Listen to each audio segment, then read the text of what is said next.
It's Math Masterclass with Leo. So today we are doing the Moivre's theorem. We did introduction to complex numbers. In the previous video, I have tried to upload all the links to the complex numbers. So today we are doing the Moivre's theorem, one of the easiest when you come to complex numbers. It deals more with multiplication of complex numbers, when actually multiplication of polar forms of complex numbers. So now, let's say, remember when you multiply polar forms, if you have r angle theta multiplied by r angle theta, this will give you what? When you multiply polar forms, it says the values of r will multiply each other and the angles will add. So now we will have r squared theta plus theta. So now this will give us r squared angle 2 theta, right? Let's say you are given even a bit complex one, which is r theta multiplied by r theta multiplied by r theta, right? It is still the same concept. When you multiply polar forms, the values of r are going to multiply each other. This will give you r cubed angle. The values of theta will add each other. We'll have theta plus theta plus theta. Then this will give you r cubed angle 3 theta. Right? This is what you have. Now, the Moivre says, nah, man, we can make this thing the easy way. We can come up with a theorem that can help us to multiply polar forms. The Moivre says, okay, what if we have r theta to the power n? Instead of expanding this bracket, we can just say n will multiply this one here and n will multiply this angle. So this will give us r to the power n angle n multiplied by theta. That is how you're going to have it. That is how the Moivre determines or multiplies this,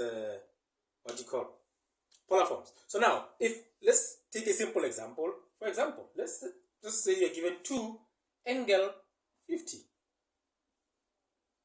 2 angle 50 to the power 2, right? 2 angle 50 to the power 2. So, using the Moivre, can we get this? Yes. We will say 2 to the power 2, 2 multiplied by 50. Then this will give us 4 angle, 100 degrees. That is how we will apply the Moivre in this problem, right? Let's just check if the Moivre is correct. Let's check. If you want to expand this, you'll just say 2 angle 50 again 2 angle 50, right? So now when you multiply, the values of r are going to multiply each other and the angles are going to add each other. So now 2 times 2, it will give me 4 angle 50 plus 50. This will give me 4 angle 100. So one and the same thing, right? Using the Moivre, you use this formula. Right? Let's get to the next question. Let's try to do the next question. So now, series here. The next question, they say 3 angle 20 to the power 4.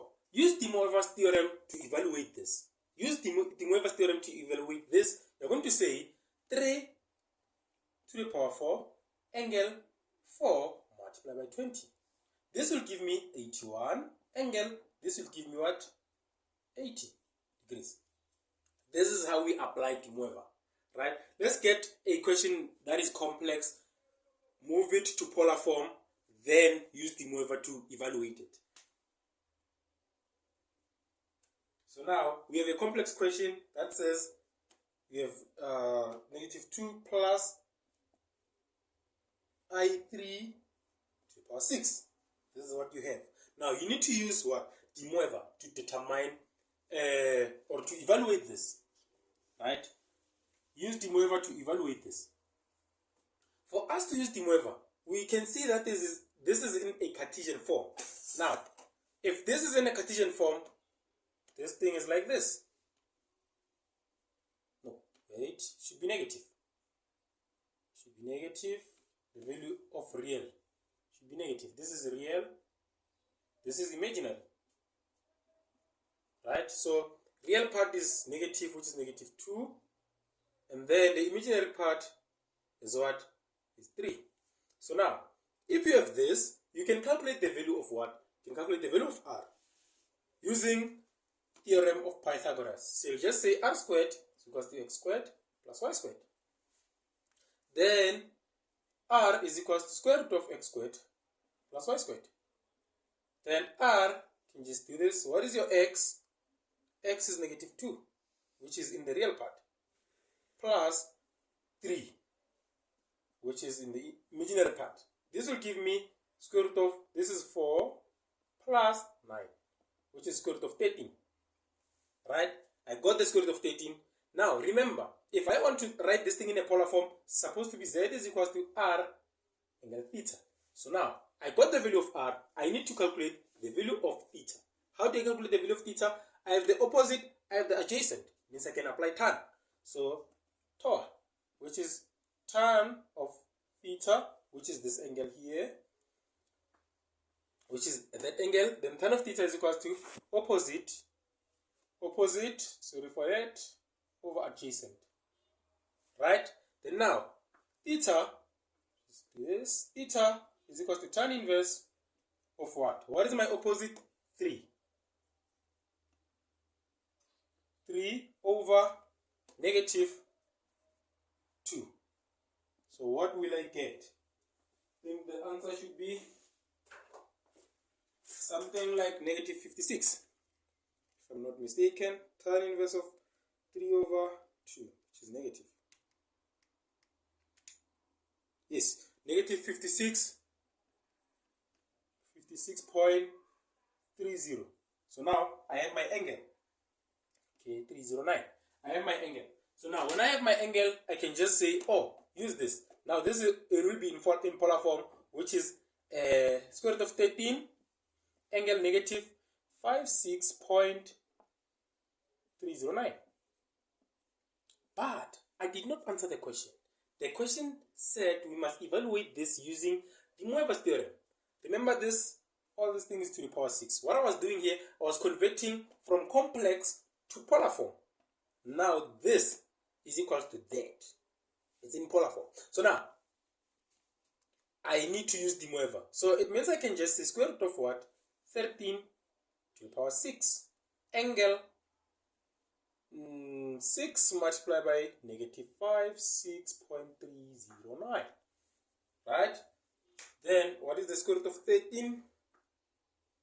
Square root of 13 to the power 6.